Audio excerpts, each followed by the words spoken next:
اب رمضان شریف بھی آ رہا ہے اور آپ کو معلوم ہے ہم نے رمضان میں پڑھائی رکھی ہے، چھٹیاں نہیں رکھی۔ جب میں نے حسنین شروع کیا 1999 میں تو اللہ نے میرے دل میں یہ بات ڈالی کہ رمضان تو علم کا مہینہ ہے، انا انزلناہ فی لیلۃ القدر، اور چاروں آسمانی کتابیں رمضان میں گزری اور سارے صحیفے رمضان میں۔ اپنے اللہ کو کیا پسند تھا اس مہینے کا۔ حضرت ابراہیم علیہ السلام پر چھوٹی کتابیں اتری یکم رمضان کو، حضرت موسیٰ علیہ السلام پر تورات اتری 2 رمضان کو، حضرت داؤد علیہ السلام پر زبور اتری 6 رمضان کو، حضرت عیسیٰ علیہ السلام پر انجیل اتری 12 یا 18 رمضان کو، اور اللہ کے نبی پر قرآن اترا فی لیلۃ القدر، لیلۃ القدر میں اترا۔ تو سارا آسمانی علم رمضان میں اترا۔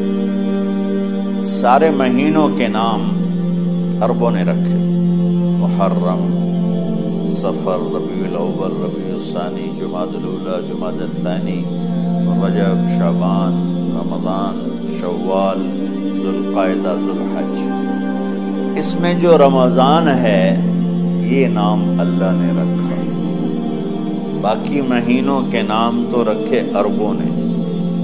پھر ان کی زبان پہ اللہ لایا رمضان، چونکہ ابھی تو دنیا بھی نہیں بنی تھی اور اللہ نے قرآن کی تلاوت فرمائی تھی۔ تو اس قرآن میں تھا شہر رمضان الذی انزل فیہ القرآن۔ تو رمضان کا نام اللہ نے پہلے سے چن رکھا تھا، پھر ان سے رکھوا دیا۔ رمضان کہتے ہیں رمض یرمز، جل جانا، جل جانا۔ رمضان کو رمضان کیوں کہتے ہیں؟ کہ اس میں گناہ جل جاتے ہیں۔ مسلمان پہلا روزہ رکھتا ہے اور اس کے گناہ اللہ جلانا شروع کرتا ہے، اس کی بھوک پیاس کی آگ میں گناہوں کو ڈالتا ہے، جلاتا ہے۔ آخر 29 رمضان یا 30 رمضان آخری رات اللہ تعالیٰ اس کی پچھلے سال کے سارے گناہ معاف فرما دیتا ہے۔ تو اس کو اس سے تشبیہ دی گئی کہ جیسے جلنے سے چیز ختم ہو جاتی ہے، رمضان کے روزے کی بھوک اور پیاس کی تپش سے اللہ تعالیٰ پچھلے سال کے سارے گناہوں کو معاف فرما دیتا ہے۔ تو مجھے خیال آیا اس وقت جب ابھی بالکل کزرعٍ اخرج شطأہ تھا، ہمارے مدرسے کی مثال کزرعٍ اخرج شطأہ، دعا کرو اللہ تعالیٰ فاستغلظ فاستوی علی سوقہ سے بنا دے۔ امید تو ہے کہ کچھ شکل اللہ نے بنا دی، اللہ اسے پوری دنیا میں پھیلا دے۔ میری تو تمنا ہے کہ ایک ایسی مثبت سوچ کے علماء کے اللہ میرے ذریعے سے تیار کروا دے جو امت کو جوڑنے والے ہوں، توڑنے والے ہوں۔ تو اللہ تعالیٰ آپ کو مثبت بنائے۔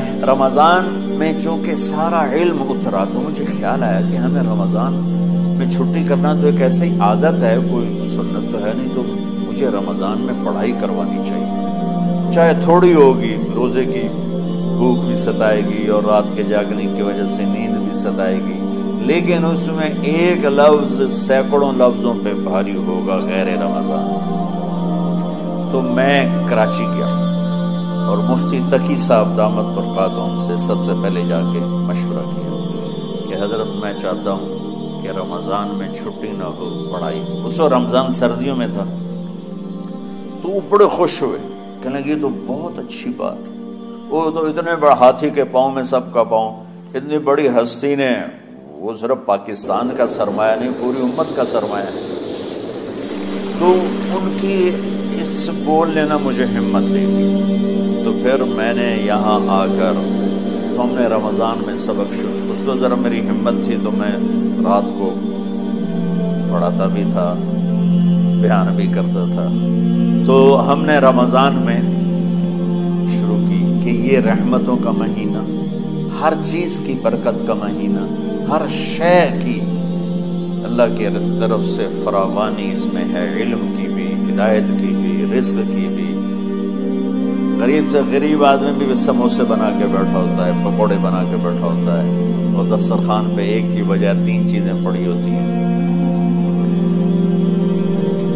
چاہے رمضان کے بعد سب کے پیٹ خراب ہوں، ایک باری تک کھانے لی دوائی پھیر دیں۔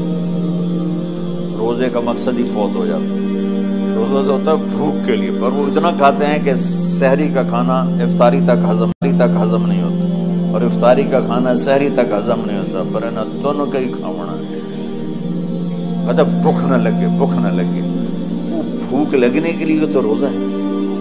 ایک تو یہ جسم کو صاف کرتا ہے، دوسرا غریبوں کی غربت کا احساس پیدا کرتا ہے کہ جو بھوک تو آج برداشت کرتا ہے، غریب روزانہ یہ بھوک برداشت کرتا ہے۔ تو اللہ کے غریب بندوں کو کی خدمت کر، ان تک اپنے مال پہنچا، اپنا اللہ نے دیا ہے تو ان کو بھی اس میں شریک کر، قبر میں لے جائے گا۔ تو اللہ تعالیٰ نے میرے دل میں یہ ڈالا، تو ہم نے تعلیم رمضان میں شروع کی، قرآن رمضان میں اترا، انجیل رمضان میں اتری، زبور رمضان میں اتری، تورات رمضان میں اتری۔ پھر اللہ نے اس مہینے کا نام خود رکھا شہر رمضان، شہر رمضان۔ اس میں شب قدر رکھی، اس میں رات کی ایک نماز۔ اچھا، پہلی امتوں پہ روزہ فرض تھا افطاری سے افطاری، افطاری سے افطاری، بہت شدید تھا، 24 گھنٹے کا روزہ۔ بس افطاری کے بعد آنکھ لگ جاتی تو روزہ اگلا شروع ہو جاتا۔ تو ہم پر بھی پہلے ایسے ہی روزہ اترا، افطاری سے افطاری۔ تو ابن سرمہ رضی اللہ تعالی عنہ اونٹ چرانے والے تھے، وہ شام کو لوٹے تو بیوی سے پوچھا کوئی افطاری کا سامان ہے؟ ہے تو نہیں، میں کہیں سے لے آتی ہوں۔ وہ گئیں افطاری کا کوئی سامان لینے، ان کو تھوڑی دیر ہو گئی اور ان کی آنکھ لگ گئی، تھکے ہوئے تھے، سورج ڈوب گیا۔ جب وہ آئیں تو ان کا ہائے سرمہ تو ہلاک ہو گیا۔ کیا ہوا؟ کہ اگلا روزہ شروع ہو گیا کیونکہ تیری آنکھ لگ گئی۔ تو انہوں نے کہا چلو کوئی بات نہیں، لیکن ظہر کے وقت بے ہوش ہو گئے۔ ایک روایت میں آتا ہے نماز پڑھنے آئے اور گر گئے، اور ایک میں آتا ہے گھر میں بے ہوش ہوئے۔ تو جو بھی صورتحال تھی اللہ کے نبی کو پتہ چلا۔ کیا ہوا سرمہ کو؟ کہا جی وہ افطاری کر نہیں سکے تو روزہ شروع ہو گیا تو بے ہوش ہو گئے۔ تو اللہ کے نبی رنجیدہ ہوئے، تو اللہ تعالیٰ نے قرآن اتار دیا، چلو میرے محبوب ساری رات کھاؤ حتی یتبین لکم الخیط الابیض من الخیط الاسود من الفجر، کہ میرے محبوب صبح صادق تک آپ کی امت کو اجازت ہے، کھاؤ۔ پہلی امتوں پر افطاری سے افطاری، لیکن ان کی نماز تراویح نہیں تھی۔ تو ہمیں اللہ تعالیٰ نے دیا سحری تک، پوری رات۔ اچھا، ایک صحابی آئے، یا رسول اللہ میں تو مارا گیا۔ آپ نے کہا کیا ہوا؟ کہا میرا روزہ تھا، میں بیوی کے پاس چلا گیا۔ آپ نے کہا تو پھر تو غلام آزاد کر، کفارہ دے۔ اج میں تو خود غریب آدمی ہوں، غلام کہاں سے آزاد کروں، خریدنا پڑے۔ آپ نے کہا 60 مسکینوں کو کھانا کھلا۔ کہ میں آپ مسکین ہیں، میں کینوں کھانا کھلاؤں؟ آپ نے فرمایا پھر آخری ہے کہ 60 روزے مسلسل رکھنے ہوتے ہیں جو کفارے کے ہوتے ہیں۔ وہ کہنے لگا ایک روزے چاہے کم کیتا ہے، 60 روزے اج میں کی کروں؟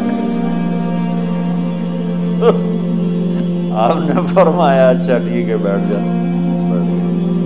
تھوڑی دیر ہوئی تو ایک انصاری صحابی کھجوروں کا ٹوکرا لے کر آیا کہ یا رسول اللہ یہ صدقے کی کھجوریں ہیں، تقسیم فرما دیں۔ تو آپ نے فرمایا بھائی وہ کدھر ہو؟ کہا جی بیٹھا ہوں۔ آپ نے کہا ادھر آ، یہ کھجوریں لے جا اور 60 گھروں میں تقسیم کر دے۔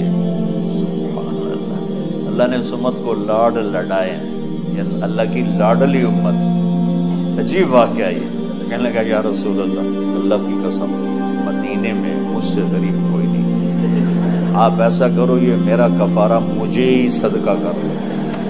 تو آپ اتنا ہنسے کہ یہ آخری دانت نظر آنے لگے۔ بہت کم ایسا ہوتا تھا فضحک حتی بدت نواجذہ، ایسا ہنسنا آپ کبھی کبھی ہنستے تھے کہ آخری دانت پورا منہ کھل جائے۔ تو آپ اتنا ہنسے کہ آخری دانت تک نظر آنے لگے۔ تو آپ نے کہا اچھا جا لہجہ تیرے واسطے، لیکن یہ صرف تیرے لیے اور کسی کے لیے نہیں ہے۔ تو جب ایسی خیانت ہوئی تو اللہ تعالیٰ نے دوسرا حکم بھی اتار دیا، باشروہن، کہ تمہارے لیے بیوی بھی حلال ہے، کھانا بھی حلال ہے جب تک صبح صادق نہیں ہو جاتی۔ لیکن اللہ نے ہمیں ایک نماز عطا فرما دی۔ اللہ نے ہمیں ایک نماز عطا فرما دی جس کو ہم آج صلاۃ التراویح کہتے ہیں. میرے نبی کے زمانے میں اسے قیام اللیل کہا جاتا تھا. تو اللہ نے ہمیں رات کی نماز عطا فرمائی، اور چونکہ یہ ایک مشقت ہے تو میرے نبی نے کہا یہ رات کی نماز کے ہر سجدے پر 1500 نیکی لکھی جاتی ہے. 1500 نیکی لکھی جاتی ہے. اور اللہ تعالیٰ ہر سجدے پر جنت میں ایک محل بناتا ہے جس کے 60,000 سونے چاندی کے دروازے ہوتے ہیں، اور ایک درخت اس کے لیے لگاتا ہے جس کے نیچے 100 سال گھوڑا دوڑ سکتا ہے. تو رمضان کا اہتمام آپ رجب سے شروع فرما دیتے تھے. میرے نبی نے 9 رمضان دیکھے، 9 رمضان اپنی زندگی میں. 9 رمضان 10ویں رمضان سے پہلے آپ اللہ کے پاس تشریف لے گئے. آپ کی زندگی میں روزے فرض ہونے سے آپ کی وفات تک 9 رمضان گزرے. اور میں قربان جاؤں اپنے نبی پر. اپنی امت پہ کیسی شفقت تھی. آپ سحری کھاتے تھے بالکل آخری وقت. ادھر بلال اذان دے رہا ہے اور ادھر آپ آخری لقمہ کھا رہے ہیں، اور ادھر سورج نیچے ہوا اور آپ کھجور منہ. ایک آدمی اوپر کھڑا ہوتا تھا مدینے میں تو وہ چھت پہ، گھر کی چھت پہ کھڑا ہوتا تھا. سفر میں ہے تو کسی پہاڑی پہ کھڑا ہوتا تھا. جو ہی سورج کا کنارہ نیچے جاتا اب فوراً وہ کہتا یا رسول اللہ قد غربت، تو آپ کھجور منہ میں ڈال لیتے تھے یا پانی. کبھی پانی سے افطار فرماتے تھے، کبھی کھجور سے افطار فرماتے تھے کہ میری امت پہ بھوک کا وقت کم سے کم آئے. آج کل جو یہ ہمارے افطاری کے اوقات ہیں نا، یہ سورج ڈوبنے کے بھی 2-2.5 منٹ بعد کے کہ احتیاطاً. ٹھیک ہے چلو احتیاط کا تو کوئی مسئلہ ہے، لیکن اصل ہے ادھر چونکہ اب سورج ہمیں نظر ہی نہیں آتا ہے.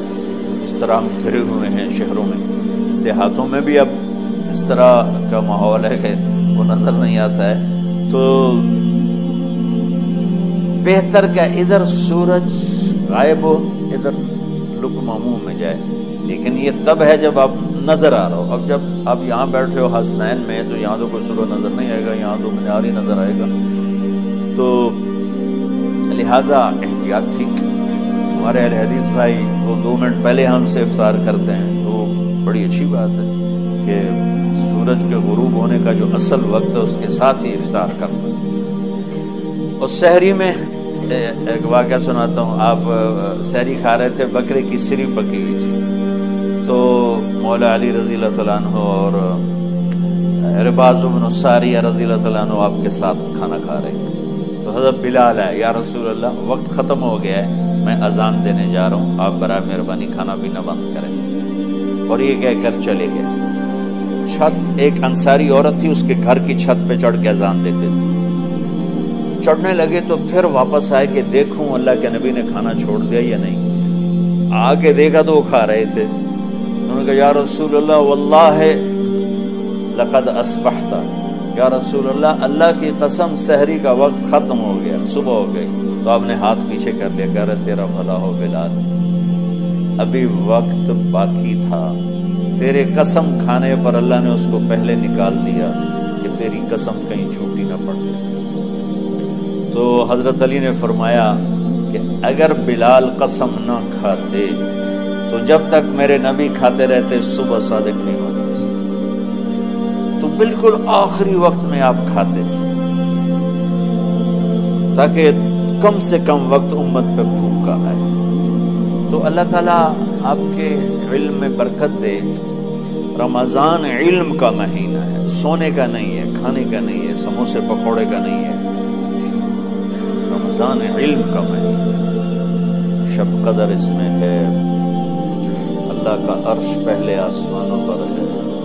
سارا دن ساری رات اللہ کے اعلان ہو رہے ہیں. کوئی بخشش چاہنے والا، کوئی معافی چاہنے والا، کوئی رزق چاہنے والا، کوئی ہدایت چاہنے والا، کوئی شفا چاہنے والا. اور فرشتوں کے اعلان ہو رہے ہیں، بھلائی کرنے والے آگے بڑھ، برائی کرنے والے بس کر دے. تو جو رحمت رمضان میں میرے نبی نے فرمایا اگر میری امت کو پتہ چل جائے کہ رمضان کیا ہے تو یہ تمنا کریں گے کہ کاش سارا سال ہی رمضان ہو. تو بچوں آپ خوش قسمت ہیں کہ آپ